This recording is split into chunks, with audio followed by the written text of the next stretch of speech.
Hello everyone, SamuraiLee here. It's been a while doing the EX Ancient Dungeons tutorial, but here it is today. Today I'm going to be talking about EX Screaming Cavern.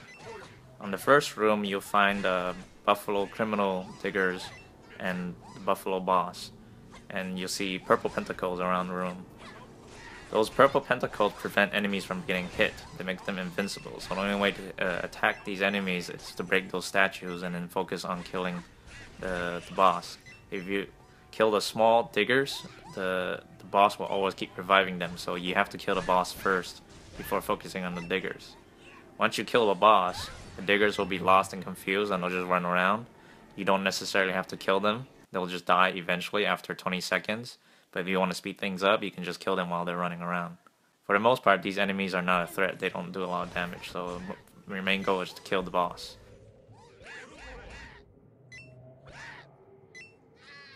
On the second room, you'll see some diggers digging, and then they'll dig up Evil Sword Apophis. Once Apophis comes out, he will possess those diggers and make them stronger and faster. So when they're possessed, you can start attacking the diggers. You can attack the diggers and also focus on killing the Sword Apophis at the same time. This room really has no gimmicks, it's just a lot of damage from the sword and the digger doing chip damage to you. If you time it correctly, there is a way to kill a Apophis with the diggers before they're possessed and kill the diggers. This takes practice, so I suggest you go on a practice run to time when to hit the diggers and the sword at the same time so he doesn't possess the diggers. It makes it easier for you to just fight the sword without the diggers around. After you kill Apophis, in the third room, he'll come back and all he does is just watch while you fight Grave Robber King and High Spectress Renee. Grave Robber King likes to smash the ground with his axe and summon enemies like skeletons and treasure chests and poison gas.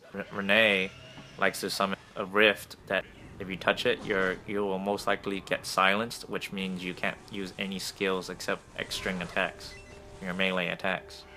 So it's best to attack Renee and Grave Robber King away from that rift. Renee also dodges your cube skills once in a while, so once you cube, she will just teleport to the other side of the room.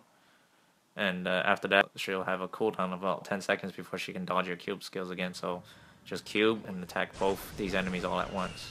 There's really no gimmick here to watch out for except the rift where it prevents you from using your skills. The fourth room has Bloodstorm Hardy and Skull Cain. You'll notice that the pentacle keeps floating around every so often, and it will try to home in on you 3 times, and after 3 times it disappears and then reappears a few seconds later. So it always home in on one person, so the party member that has the pentacle should lure it away from Skull Cain and Hardy so the party members can fight those two without getting stunned. That pentacle will always stun you if it hovers around you long enough. Skull Cain has a gimmick where if anything dies in the room, he will heal a lot of HP. So those blood clouds that Bloodstorm Hardy summons count as things that die. When they disappear, Skull Cain always heals. So your strategy here is to kill Bloodstorm Hardy first, so you can kill Skull Cain without him healing himself.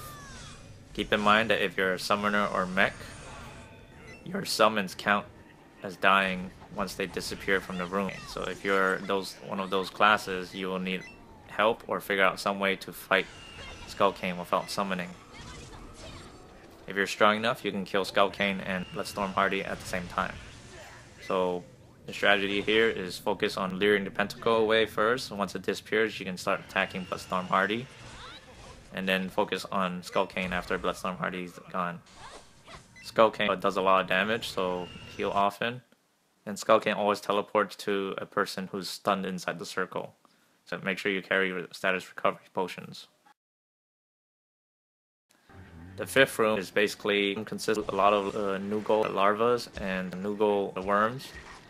If you don't kill the Nugal larvas in time, they will eat each other and start growing into Nugal worms. These Nugal worms are stationary, but they dig and reappear elsewhere. And they inflict heavy bleeding whenever they spin. And during their spin, they can reflect certain ranged projectile moves like Void if you're a mage, or Nen Shot if you're a Nen. And in my case, I Unleash and it reflects back into me and damages me.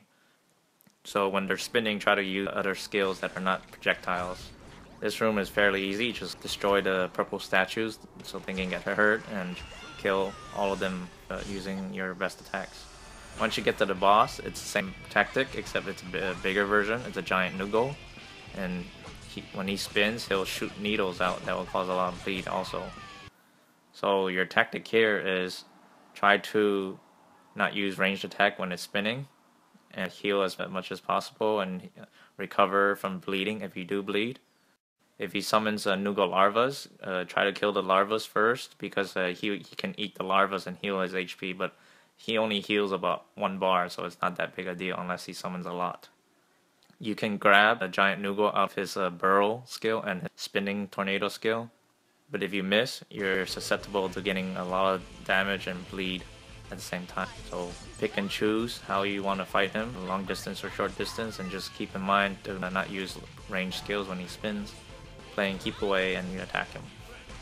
So best of luck to you fighting Giant Nugo. He's very easy once you know his pattern. To heal a lot, especially if you're bleeding, and run away if he's spinning, if you don't have any grab skills to get him out of that phase. For the most part, this is just a battle of endurance to see who can out damage the other. Thank you for watching this video. Hope you like it. Please hit like and subscribe if you want to see more. Thank you and have fun playing DFO.